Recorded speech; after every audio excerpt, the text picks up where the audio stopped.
ದೇವರ ನಾಮಕ್ಕೆ ಸ್ತೋತ್ರಗಳನ್ನು ಹೇಳೋಣ.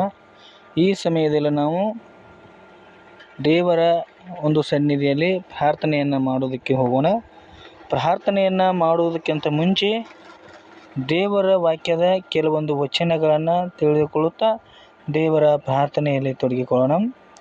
ಕೀರ್ತನೆಗಳು 1ನೇ ಅಧ್ಯಾಯ 1ರಿಂದ ಕೆಲವು ವಚನದಲ್ಲಿ ನಾವು ನೋಡುವಾಗ, ಯಾವನು ದುಷ್ಟರ ಆಲೋಚನೆಯಂತೆ ನಡೆಯದೆ, ಪಾಪಾತ್ಮರ ಮಾರ್ಗದಲ್ಲಿ ನಿಂತುಕೊಳ್ಳದೆ, ಧರ್ಮ ನಿಂದಕರೊಡನೆ ಕೂತುಕೊಳ್ಳದೆ, ಯೆಹೋವನ ಧರ್ಮಶಾಸ್ತ್ರದಲ್ಲಿ ಆನಂದ ಪಡುವವನಾಗಿ ಅದನ್ನೇ ಹಗಲಿರುಳು ಧ್ಯಾನಿಸುತ್ತಿರುವನೋ ಅವನು ಎಷ್ಟೋ ಧನ್ಯನು.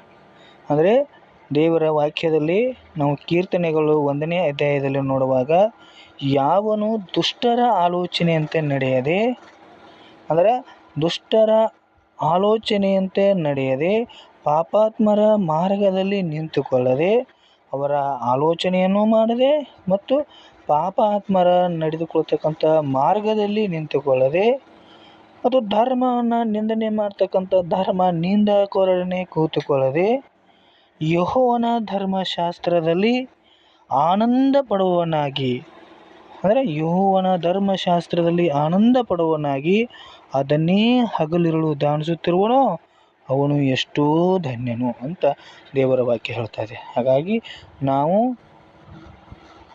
ದುಷ್ಟರ ಆಲೋಚನೆಯಂತೆ ನಡೆಯದೆ, ಪಾಪಾತ್ಮರ ಮಾರ್ಗದಲ್ಲಿ ನಿಂತುಕೊಳ್ಳದೆ, ಧರ್ಮ ನಿಂದಕರೊಡನೆ ಕೂತುಕೊಳ್ಳದೆ, ಯೆಹೋವನ ಧರ್ಮಶಾಸ್ತ್ರದಲ್ಲಿ ನಾವು ಆನಂದ ಪಡುವವರಾಗೋಣ, ಅದನ್ನು ಹಗಲಿರುಳು ಧ್ಯಾನಿಸುವವರಾಗೋಣ.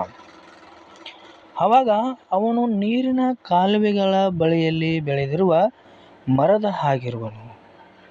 ಅಂಥ ಮರವು ತಕ್ಕ ಕಾಲದಲ್ಲಿ ಫಲ ಕೊಡುತ್ತದಲ್ಲ, ಅದರ ಎಲೆ ಬಾಡುವುದೇ ಇಲ್ಲ. ಅದರಂತೆ ಅವನ ಕಾರ್ಯವೆಲ್ಲವೂ ಸಫಲವಾಗುವುದು. ಅಂದರೆ ಯಾವನು ದುಷ್ಟರ ಆಲೋಚನೆಯಂತೆ ನಡೆಯದೆ, ಪಾಪಾತ್ಮರ ಮಾರ್ಗದಲ್ಲಿ ನಿಂತುಕೊಳ್ಳದೆ, ಧರ್ಮ ನಿಂದಕರೊಡನೆ ಕೂತುಕೊಳ್ಳದೆ, ಯಾವಾಗಲೂ ಯೆಹೋವನ ಧರ್ಮಶಾಸ್ತ್ರದಲ್ಲಿ ಆನಂದ ಪಡುವವನಾಗಿ ಅದನ್ನೇ ಹಗಲಿರುಳು ಧ್ಯಾನಿಸುತ್ತಾ ಇರುವನು ನೋಡ್ರಿ, ಅವನು ದೇವರ ಒಂದು ಸನ್ನಿಧಿಯಲ್ಲಿ ಧನ್ಯನಾಗಿದ್ದಾನೆ. ಅವನು ಯಾವುದಕ್ಕೆ ಸಮ ಅಂದರೆ ರೀ, ನೀರಿನ ಕಾಲುವೆಗಳ ಬಳಿಯಲ್ಲಿ ಬೆಳೆದಿರುವ ಮರಕ್ಕೆ ಸಮ ಆಗಿದ್ದಾನೆ. ಹಾಗಾದರೆ ಆ ನೀರಿನ ಕಾಲುವೆಗಳ ಬಳಿಯಲ್ಲಿ ಬೆಳೆದಿರುವ ಮರ ತಕ್ಕ ಕಾಲದಲ್ಲಿ ಫಲ ಕೊಡುತ್ತದೆ, ಅದರ ಎಲೆ ಯಾವತ್ತೂ ಬಾಡುವುದಿಲ್ಲ. ಹಾಗೆಯೇ ಯೆಹೋವನ ಧರ್ಮಶಾಸ್ತ್ರದಲ್ಲಿ ಆನಂದ ಪಡುವವನಾಗಿ ಅದನ್ನೇ ಹಗಲಿರುಳು ಧ್ಯಾನಿಸುತ್ತಿರುವನು ನೋಡ್ರಿ, ಅವನ ಕಾರ್ಯವೆಲ್ಲವೂ ಸಫಲವಾಗುವುದು. ಅಂದರೆ ಅವನು ಕೈಗೊಂಡಿರ್ತಕ್ಕಂಥ ಕಾರ್ಯಗಳಲ್ಲಿ ಸಫಲತೆಯನ್ನು ಕಾಣುವನು. ಯೆಹೋವ ದೇವರು ಯಶಸ್ಸನ್ನು ಕೊಡುವನು.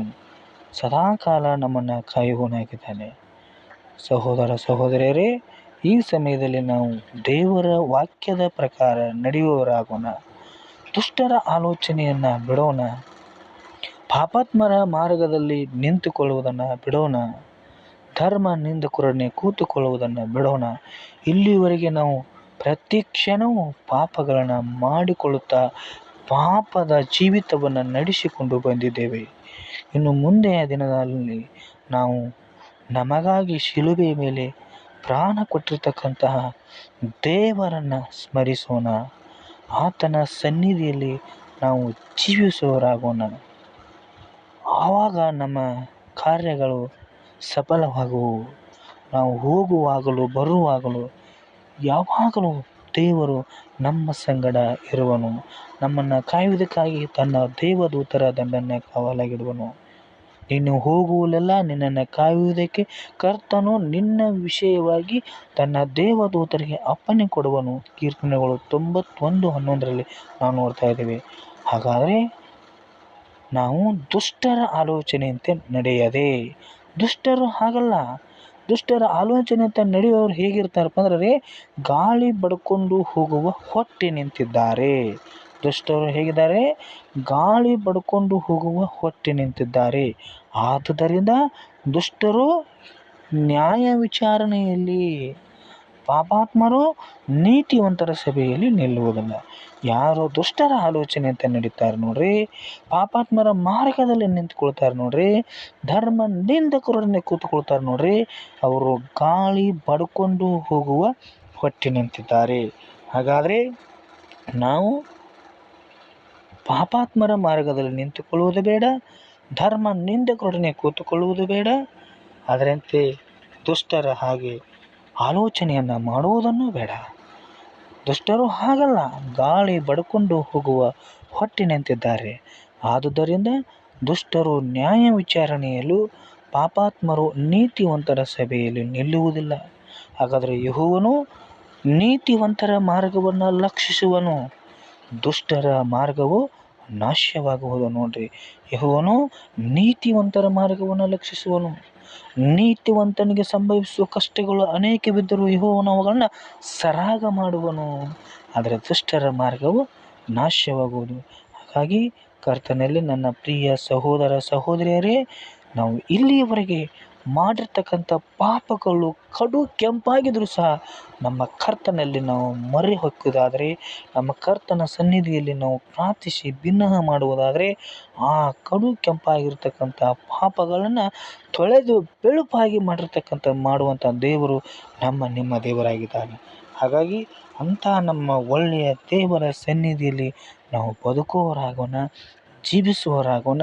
ದುಷ್ಟರ ಮಾರ್ಗವನ್ನು ತ್ಯಜಿಸಿ ಒಳ್ಳೆಯ ಮಕ್ಕಳಾಗಿ ಜೀವಿಸೋಣ ಎಂದು ಹೇಳುತ್ತಾ, ಈ ವಾಕ್ಯದ ಪ್ರಕಾರ ನಾವು ಜೀವಿಸುವ ಹಾಗೆ ದೇವರು ನಮ್ಮನ್ನು ಆಶೀರ್ವಾದ ಮಾಡಲಿ. ಈ ಸಮಯದಲ್ಲಿ ನಾವು ಪ್ರಾರ್ಥನೆಯನ್ನು ಮಾಡೋಣ.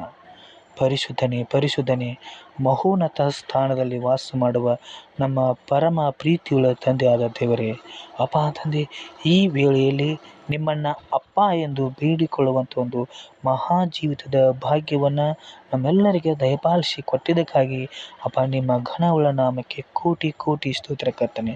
ಅಪ್ಪ ತಂದೆ, ನಾವು ಇಲ್ಲಿಯವರೆಗೂ ಕರ್ತನೆ ಪ್ರತಿ ಕ್ಷಣವೂ ಪ್ರತಿ ದಿನವೂ ಪಾಪಗಳನ್ನು ಮಾಡಿಕೊಳ್ಳುತ್ತಾ ಪಾಪದ ಜೀವಿತದಲ್ಲಿ ನಮ್ಮ ಜೀವಿತವನ್ನು ಕಳೆಯುತ್ತಾ ನಿಮ್ಮಿಂದ ದೂರ ಆಗಿರ್ತಕ್ಕಂಥ ಪಾಪಿಗಳು ನಾವಾಗಿದ್ದೇವೆ ಕರ್ತನೆ. ಹಾಲೆಲೂಯಾ. ಏಸಪ್ಪ, ನಮ್ಮ ಎಲ್ಲ ಪಾಪಗಳ ಸಲುವಾಗಿ ಶಿಲುಬೆಯ ಮೇಲೆ ಪ್ರಾಣವನ್ನು ಕೊಟ್ಟಂಥ ಏಕೈಕ ದೇವರು ನೀವಾಗಿದ್ದರೆ ಕರ್ತನೆ. ಅಂತಹ ಒಳ್ಳೆಯ ತಂದೆಗೆ ಮಕ್ಕಳಾಗಿ ಜೀವಿಸುವಂಥ ಯೋಗ್ಯತೆ ನಮಗೆಲ್ಲ ಕರ್ತನೆ. ಆದರೂ ಸಹ ನಮ್ಮನ್ನು ಕ್ಷಮಿಸಿದಿರಪ್ಪ, ನಿಮಗೆ ಸ್ತೋತ್ರ. ನಮ್ಮನ್ನು ಆಶೀರ್ವದಿಸಿದಿರಪ್ಪ, ನಿಮಗೆ ಸ್ತೋತ್ರ. ನಮ್ಮ ಸಲುವಾಗಿ ಶಿಲುಬೆಯ ಮೇಲೆ ಪ್ರಾಣವನ್ನು ಕೊಟ್ಟಿರಪ್ಪ, ನಿಮಗೆ ಸ್ತೋತ್ರ. ಅಪ್ಪ ತಂದೆ, ನಾವು ಮಾಡಿರ್ತಕ್ಕಂಥ ತಪ್ಪುಗಳನ್ನು ಕ್ಷಮಿಸಿದಿರಪ್ಪ, ನಿಮಗೆ ಸ್ತೋತ್ರ. ಅಪ್ಪ, ನಾವು ಇಲ್ಲಿವರೆಗೆ ಬಹಳಷ್ಟು ತಪ್ಪುಗಳನ್ನು ಮಾಡಿದ್ದೀವಿ ಕರ್ತನೆ, ಬಹಳಷ್ಟು ಕೆಟ್ಟ ಕೆಟ್ಟ ಕಾರ್ಯಗಳನ್ನು ಮಾಡಿದ್ದೀವಿ ಕರ್ತನೆ, ಬಹಳಷ್ಟು ಕೆಟ್ಟ ಕೆಟ್ಟ ವಿಚಾರಗಳಿಂದ ನಮ್ಮ ದೇಹವನ್ನು ರೋಗದ ಮಡಿಲಿನಲ್ಲಿ ತುಂಬಿಕೊಂಡಿದ್ದೇವೆ ಕರ್ತನೆ. ಆದರೂ ನಮ್ಮನ್ನು ಅಪ್ಪ ಎಲ್ಲ ರೋಗಗಳಿಂದ ಗುಣ ಮಾಡಿ ನಮಗೆ ಹೊಸ ಜೀವನವನ್ನು ಕೊಟ್ಟಂಥ ನನ್ನ ತಂದೆ ಅಪ್ಪ, ನಿಮಗೆ ಸ್ತೋತ್ರ.